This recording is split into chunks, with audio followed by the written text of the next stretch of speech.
They raised their sticks to the crowd. A respectful gesture. A silent thank you.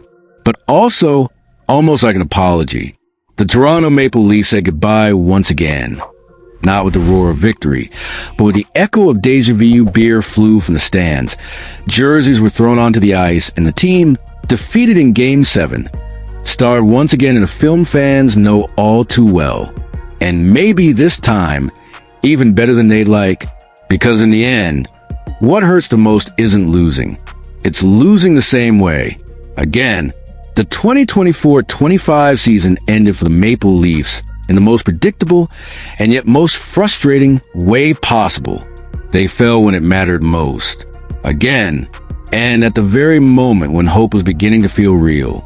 An epic win in Game 6 in Florida made fans wonder, is this team finally different? After so many years stumbling over their own destiny, could Toronto finally have learned how to win when everything is on the line? But the answer came cold, hard, and non-negotiable in Game 7. And to understand the gravity of this collapse, you have to look back, not just at this series, but at the very history of the Leafs. A franchise that was once feared, that once had legends, that once lifted cups. But in recent decades, they've learned to live with the weight of expectations and the burden of failure. Every season begins with promises and ends with explanations. Every playoff is a new chance that ends in the same nightmare. And if you're also tired of seeing the ice become a stage for heartbreak, hit the like button, subscribe to the channel, and leave a comment below. What would you change about this team right now? Despite still playing at a high level, this community is made up of fans who short-term feel and hold the team accountable like true analysts. Your opinion is part of the puzzle. In Game 7, the collapse began early. The Panthers came out flying. They brought intensity from the first minute and forced the Maple Leafs to retreat. Toronto did respond. In the last 10 minutes of the first period, they finally woke up, but it was a momentary reaction. Fleeting, because in the second period, everything crumbled. 3 goals allowed in just 6 minutes. A collective blackout. And more than that, an emotional collapse. Mitch Marner, one of the team's stars, exploded. He yelled at his teammates on the bench, "Wake the F ********* up."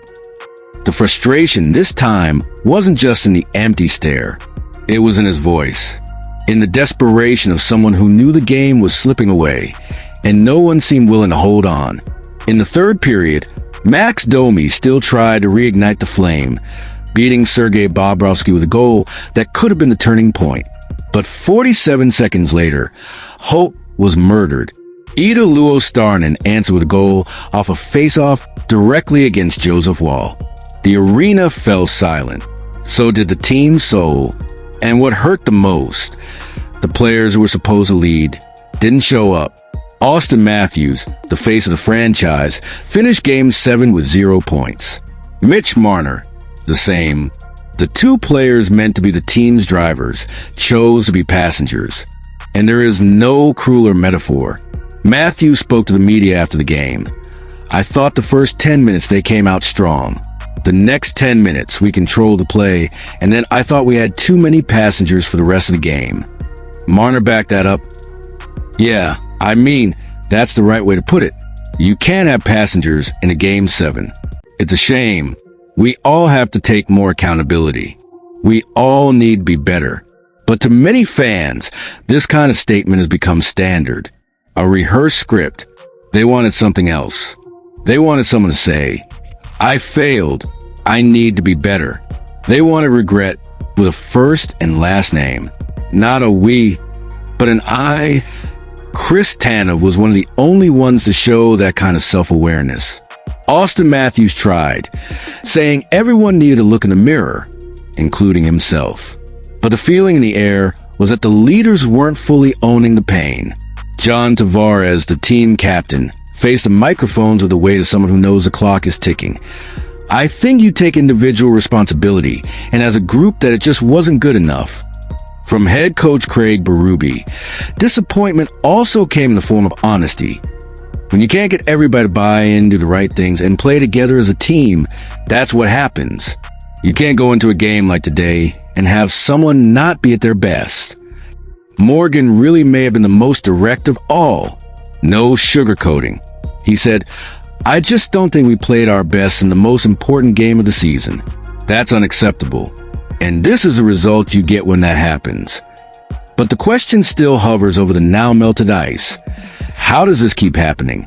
How can a team with so much talent, so many years of experience, and so much pressure on its shoulders still fail at the most critical moment? Is it fear, arrogance, lack of leadership, or maybe the wear and tear of a culture that's gotten used to almost? The fact is, there are no concrete trade rumors yet, no declared movement behind the scenes. But you don't need an anonymous source to understand that something will have to change. This structure can't hold. The locker room shows cracks. The leadership is questioned, and the fans are at their limit. So I ask you, what should the next step be? Reshape the roster? Bet on new leaders? Or try once again with the same core, hoping for a different result?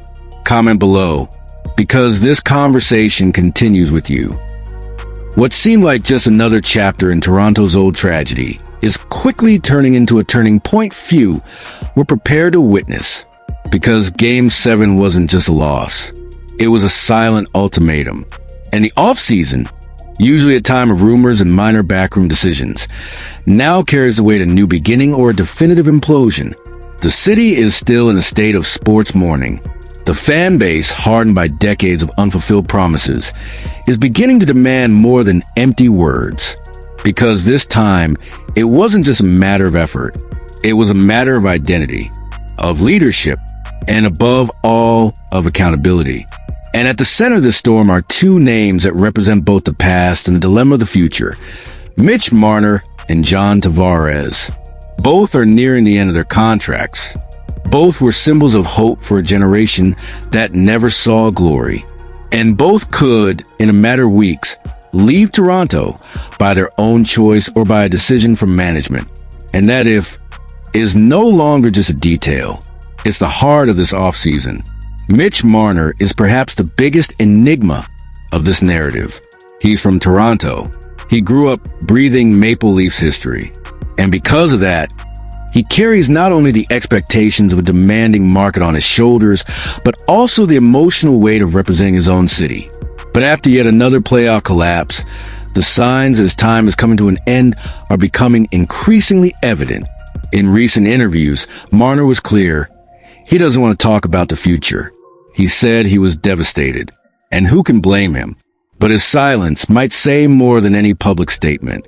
Because even his biggest fans are now asking, despite still playing a high level, represents a team in order to finally change its mindset, needs to let go of one of its brightest stars. And that's where the name Jonathan Marchessault enters the scene. Suggested by Elliotte Friedman, one of the NHL's most respected analysts, the Nashville Predators veteran has emerged as a viable, though unconfirmed, option to fill the void Marner might leave behind. And even as mere speculation, the suggestion has sent waves through Toronto and beyond.